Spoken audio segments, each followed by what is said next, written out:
ಮದ್ದೂರು ಗಲಭೆ ತಣ್ಣಗಾಗೋದಕ್ಕೂ ಮುಂಚೆ ಶಿವಮೊಗ್ಗದ ಮುಸ್ಲಿಂ ಪುಂಡರ ಅಟ್ಟಹಾಸ. ತಿನ್ನೋದು ನಮ್ಮ ಅನ್ನ ಘೋಷಣೆ ಕೂಗೋದು ಪಾಕಿಸ್ತಾನದ ಪರ. ಪಾಕ್ ಪ್ರೇಮಿಗಳ ವಿರುದ್ಧ ಕೇಸರಿ ಪಡೆ ಕೆಂಡಾಮಂಡಲ. ಗಣೇಶನ ಗಲಾಟೆಗೆ ಮದ್ದೂರು ಬಂದ್.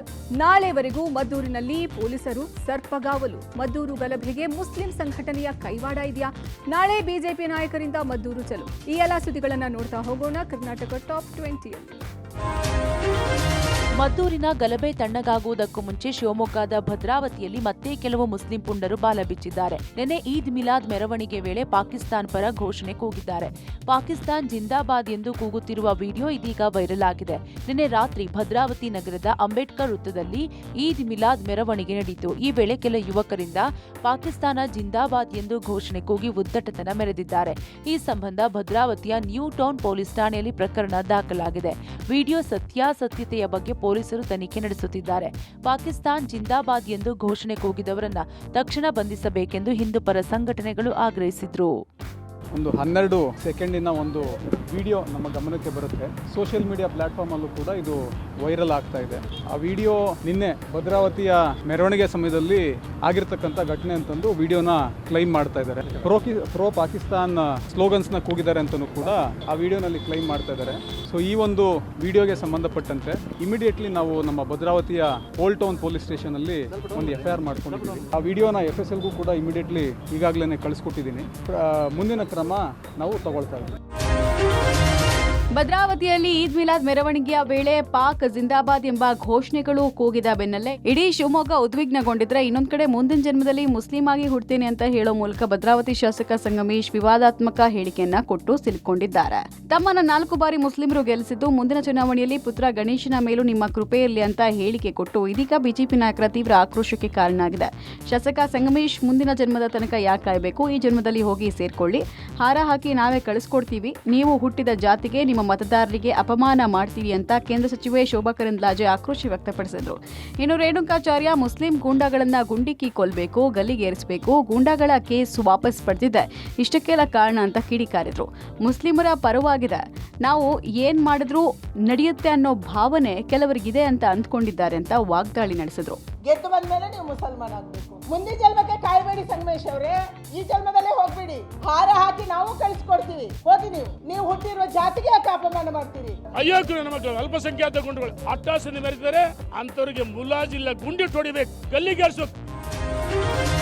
ಮದ್ದೂರು ಗಣೇಶ ಮೆರವಣಿಗೆಯ ವೇಳೆ ಕಲ್ಲು ತೂರಾಟ ಪ್ರಕರಣ ವಿಕೋಪಕ್ಕೆ ತಿರುಗಿದೆ. ನಿಷೇಧಾಜ್ಞೆಯ ನಡುವೆಯೂ ಇಂದು ಮದ್ದೂರು ಪಟ್ಟಣ ಸಂಪೂರ್ಣ ಬಂದ್ ಮಾಡಲಾಗಿತ್ತು. ನಿನ್ನೆ ಹಿಂದೂ ಸಂಘಟನೆಗಳು ನೀಡಿದ್ದ ಕರೆ ಹಿನ್ನೆಲೆ ಸ್ವಯಂ ಪ್ರೇರಿತರಾಗಿ ವರ್ತಕರು ಅಂಗಡಿ ಬಾಗಿಲು ಮುಚ್ಚಿ ಬಂದ್ ಅನ್ನ ಯಶಸ್ವಿಗೊಳಿಸಿದ್ರು. ಹಿಂದೂ ಸಂಘಟನೆಗಳು ಪ್ರತಿಭಟನೆ ಮಾಡಬಹುದು ಎಂಬ ಮುನ್ನೆಚ್ಚರಿಕಾ ಕ್ರಮವಾಗಿ ಇಂದೂ ಸಹ ಮದ್ದೂರು ಪಟ್ಟಣದಲ್ಲಿ ನಿಷೇಧಾಜ್ಞೆಯನ್ನ ನಾಳೆ ಬೆಳಗ್ಗೆ 6 ಗಂಟೆವರೆಗೆ ಮುಂದುವರಿಸಲಾಗಿದೆ. ಈ ವೇಳೆ ಯಾವುದೇ ರ್ಯಾಲಿ ಪ್ರತಿಭಟನೆಗೆ ಅವಕಾಶ ನೀಡದಂತೆ ಸೂಚನೆ ನೀಡಲಾಗಿದೆ. ಇಡೀ ಮದ್ದೂರು ಪಟ್ಟಣದ ತುಂಬ 1500 ಪೊಲೀಸ್ ಭದ್ರತೆಯನ್ನ ಒದಗಿಸಲಾಗಿದೆ. ಸ್ಥಳದಲ್ಲಿಯೇ ಪೊಲೀಸ್ ಹಿರಿಯ ಅಧಿಕಾರಿಗಳು ಮೊಕ್ಕಮ ಹೂಡಿದ್ದಾರೆ. ಗಣೇಶ ವಿಸರ್ಜನೆ ಸಂದರ್ಭದಲ್ಲಿ ಕಲ್ಲು ತೂರಾಟದಿಂದ ಆದ ಒಂದು ಘಟನೆ ಹಿನ್ನೆಲೆಯಲ್ಲಿ ಸಾಕಷ್ಟು ಸಂಘಟನೆಗಳು ಸಾಕಷ್ಟು ಸಂಖ್ಯೆಯಲ್ಲಿ ಸೇರಿ ಒಂದು ಪ್ರತಿಭಟನೆ ಮೆರವಣಿಗೆ ಮಾಡಿ ಇವತ್ತು ಮದ್ದೂರು ಬಂದ್ಗೆ ಕರೆ ಕೊಟ್ಟಿದ್ದಾರೆ. ಆ ಒಂದು ಹಿನ್ನೆಲೆಯಲ್ಲಿ ನಮ್ಮ ಪೊಲೀಸ್ ಇಲಾಖೆ ವತಿಯಿಂದ ಸಾಕಷ್ಟು ಕ್ರಮಗಳನ್ನು ಕೈಗೊಂಡಿದ್ದೀವಿ. ಇವತ್ತು ಬಂದ್ಗೆ ಕರೆ ಕೊಟ್ಟಿದ್ದರಿಂದ ಈಗಾಗಲೇ ನಿಷೇಧಾಜ್ಞೆಯನ್ನ ಮುಂದುವರಿಸಿದ್ದೀವಿ.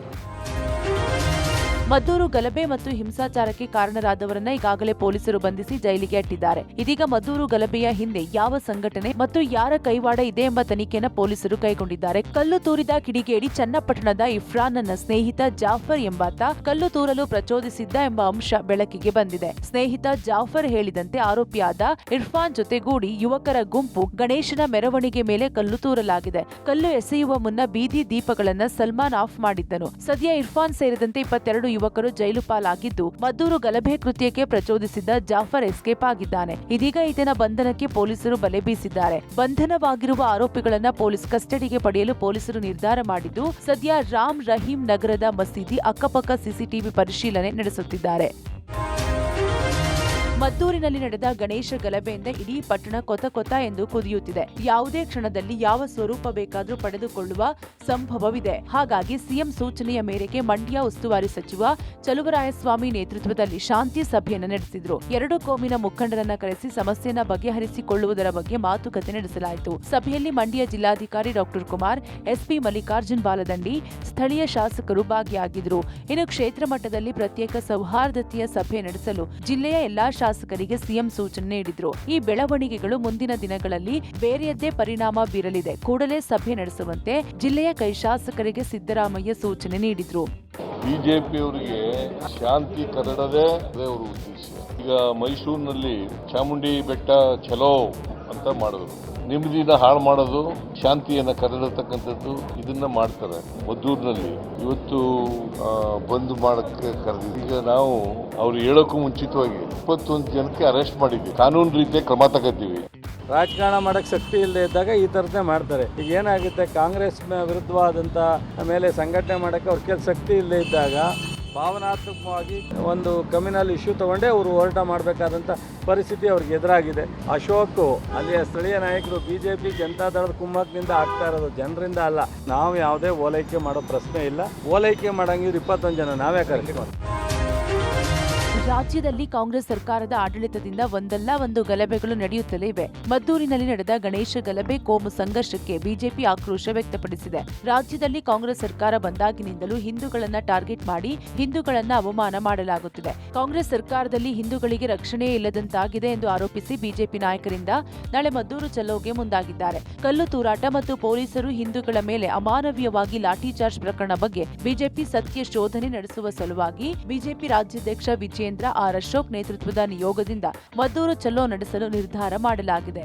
ವಿಘ್ನ ವಿನಾಯಕನಿಗೆ ವಿಘ್ನವನ್ನ ತಂದುಕೊಟ್ಟಂತ ಈ ಕಾಂಗ್ರೆಸ್ಸಿನ ಮನೆ ಆಳಿನ ಸಂಸ್ಕೃತಿ ಇದು. ಅದನ್ನ ನಾನು ಖಂಡಿಸ್ತೀನಿ. ನಾವು ವಿಜೇಂದ್ರ ಹತ್ರ ಮಾತಾಡಿದ್ದೀನಿ. ನಾಳೆ ಮದ್ದೂರು ಬಂದ್ಗೆ ಕರೆ ಕೊಟ್ಟಿದ್ದಾರೆ. ನಾವು ಬುಧವಾರ ಆ ಸ್ಥಳಕ್ಕೆ ಹೋಗಿ ನ್ಯಾಯ ಸಿಗೋವರೆಗೂ ಹೋರಾಟವನ್ನ ಮಾಡ್ತೀರಿ. ಇದು ಮಿನಿ ಪಾಕಿಸ್ತಾನಗಳನ್ನು, ಮಿನಿ ಟಿಪ್ಪು ಗ್ಯಾಂಗ್ಗಳನ್ನು ಉತ್ಪತ್ತಿ ಮಾಡೋಕ್ಕೆ ಬಿಡಲ್ಲ ಅನ್ನೋ ಎಚ್ಚರಿಕೆಯನ್ನು ಕೂಡ ಈ ಸರ್ಕಾರಕ್ಕೆ ಕೊಡುವಂಥ ಒಂದು ಹೋರಾಟವನ್ನು ನಾವು ಬುಧವಾರ ಮಾಡೋರಿದ್ದೀರಿ. ಸಿದ್ದರಾಮಯ್ಯ ನೇತೃತ್ವದ ಕಾಂಗ್ರೆಸ್ ಸರ್ಕಾರ ಬಂದ ನಂತರದಲ್ಲಿ ಪದೇ ಪದೇ ಹಿಂದೂಗಳಿಗೆ ಅಪಮಾನ ಆಗ್ತಾ ಇದೆ. ಹಿಂದೂಗಳು ಗೌರವದಿಂದ ತಲೆ ಎತ್ಕೊಂಡು ರಾಜ್ಯದಲ್ಲಿ ಓಡಾಡದೇ ಇರತಕ್ಕಂತ ಪರಿಸ್ಥಿತಿ ಇವತ್ತು ನಿರ್ಮಾಣ ಆಗಿದೆ. ಕರ್ನಾಟಕ ರಾಜ್ಯದಲ್ಲಿ ಇವತ್ತು ಹಿಂದೂ ಭಾವನೆಗಳಿಗೆ ಧಕ್ಕೆ ಬರ್ತಾ ಇದೆ, ಹಿಂದೂಗಳಿಗೆ ಅಪಮಾನ ಆಗ್ತಾ ಇದೆ. ಈ ದರಿದ್ರ ಕಾಂಗ್ರೆಸ್ ಸರ್ಕಾರ ಬಂದಾಗಿನಿಂದ ಇವತ್ತು ರಾಜ್ಯದಲ್ಲಿ ಇವತ್ತು ಆಗ್ತಾ ಇರುವಂತದ್ದು. ಹಿಂದೂಗಳನ್ನ ನೋಡಿದ್ರೆ ಯಾಕೆ ಈ ರೀತಿ ಅಸಡ್ಡೆ ಇವತ್ತು ರಾಜ್ಯದ ಕಾಂಗ್ರೆಸ್ ಸರ್ಕಾರಕ್ಕೆ? ರೇಣುಕಾಸ್ವಾಮಿ ಕೊಲೆ ಕೇಸಲ್ಲಿ ಜೈಲು ಸೇರಿರುವ ದರ್ಶನ್ ಅನ್ನ ಭದ್ರತೆಯ ದೃಷ್ಟಿಯಿಂದ ಬಳ್ಳಾರಿ ಜೈಲಿಗೆ ಶಿಫ್ಟ್ ಮಾಡುವ ಬಗ್ಗೆ 64ನೇ ಸಿಟಿ ಸಿವಿಲ್ ಸೆಷನ್ಸ್ ಕೋರ್ಟ್ನಲ್ಲಿ ವಿಚಾರಣೆ ನಡೆಯಿತು. ಈ ವೇಳೆ ಜಡ್ಜ್ ಮುಂದೆ ದರ್ಶನ್ ಜೈಲಿನ ಬದುಕಿನ ನರಕ ಯಾತನೆಯ ಬಗ್ಗೆ ವಿವರಿಸಿದ್ರು. ನನಗೆ ಬದುಕಲು ಆಗ್ತಿಲ್ಲ, ನನ್ನೊಬ್ಬನಿಗೆ ವಿಷ ಕೊಟ್ಟು ಬಿಡಿ ಎಂದು ದರ್ಶನ್ ಜಡ್ಜ್ ಅನ್ನ ಅಂಗಲಾಚಿಕೊಂಡಿದ್ದಾರೆ. ಜಡ್ಜ್ ಮುಂದೆ ಭಾವುಕರಾಗಿ ನನಗೆ ಜೈಲಿನ ಸ್ಥಿತಿಯನ್ನ ಸಹಿಸಿಕೊಳ್ಳಲು ಆಗುತ್ತಿಲ್ಲ, ಮೂಲ ಸೌಕರ್ಯವೂ ಸಿಗುತ್ತಿಲ್ಲ, ದಾರುಣ ಸ್ಥಿತಿಯಲ್ಲಿ ಬದುಕುತ್ತಿದ್ದೇನೆ, ಬಿಸಿಲು ನೋಡಿ ತಿಂಗಳುಗಳೇ ಆಗಿದೆ, ಬಟ್ಟೆಗಳನ್ನ ಬದಲಾಯಿಸಲು ಅವಕಾಶವಿಲ್ಲದೆ ಇರುವುದರಿಂದ ಬಟ್ಟೆಗಳು ಗಬ್ಬು ನಾರುತ್ತಿವೆ, ಬಟ್ಟೆಗೆ ಫಂಗಸ್ ಬಂದಿದೆ, ಜೈಲಾಧಿಕಾರಿಗಳ ಮೂಲಕ ನನಗೆ ವಿಷ ಕೊಡಿಸಿ ಎಂದು ಭಾವೋದ್ವೇಗದಲ್ಲಿ ಜಡ್ಜ್ ಅನ್ನ ಅಂಗಲಾಚಿಕೊಂಡ್ರು. ನಟ ದರ್ಶನ್ ಅಂಡ್ ಗ್ಯಾಂಗ್ ಬಳ್ಳಾರಿ ಜೈಲಿಗೆ ಶಿಫ್ಟ್ಗೆ ಕುರಿತ ಅರ್ಜಿಯನ್ನ ಸೆಷನ್ ಕೋರ್ಟ್ ವಜಾ ಮಾಡಿ ದರ್ಶನ್ ಅರ್ಜಿಯನ್ನ ಕೋರ್ಟ್ ಪುರಸ್ಕರಿಸಿದೆ. ಇನ್ನು ಜೈಲು ಮ್ಯಾನುವಲ್ ನಲ್ಲಿರುವ ಎಲ್ಲಾ ಸೌಲಭ್ಯಗಳನ್ನ ದರ್ಶನ್ಗೆ ನೀಡುವಂತೆ ಸೂಚನೆ ನೀಡಿದೆ. ಇದೇ ವೇಳೆ ದರ್ಶನ್ಗೆ ವಾಕಿಂಗ್ ಮಾಡಲು ಅವಕಾಶ ಮಾಡಿಕೊಡಿ, ದರ್ಶನ್ ಕೋರ್ಟ್ನಲ್ಲಿ ಅನುಚಿತವಾಗಿ ವರ್ತಿಸಿದ್ರೆ ಜೈಲು ವರ್ಗಾವಣೆಯ ಬಗ್ಗೆ ಜೈಲಿನ ಐಜಿಪಿ ತೀರ್ಮಾನ ಮಾಡಲಿ ಎಂದು 64 CCH ಕೋರ್ಟ್ ಆದೇಶ ನೀಡಿದೆ. ಈ ಹಿನ್ನೆಲೆಯಲ್ಲಿ ದರ್ಶನ್ ಅಂಡ್ ಟೀಮ್ ಅಗ್ರಹಾರ ಜೈಲಿನಲ್ಲಿಯೇ ತಮ್ಮ ವಾಸವನ್ನ ಮುಂದುವರಿಸಲಿದ್ದಾರೆ. ಸದ್ಯಕ್ಕೆ ಶಿಫ್ಟ್ ಮಾಡಲು ಯಾವುದೇ ಸಕಾರಣ ಇಲ್ಲ ಎಂದು ಕೋರ್ಟ್ ತಿಳಿಸಿದೆ. ಇನ್ನು ನಟ ದರ್ಶನ್ಗೆ ಕನಿಷ್ಠ ಮೂಲ ಸೌಕರ್ಯಗಳನ್ನ ನೀಡಬೇಕೆಂದು ಕೋರಿದ್ದ ಅರ್ಜಿಯನ್ನ ಕೋರ್ಟ್ ಪುರಸ್ಕರಿಸಿದೆ.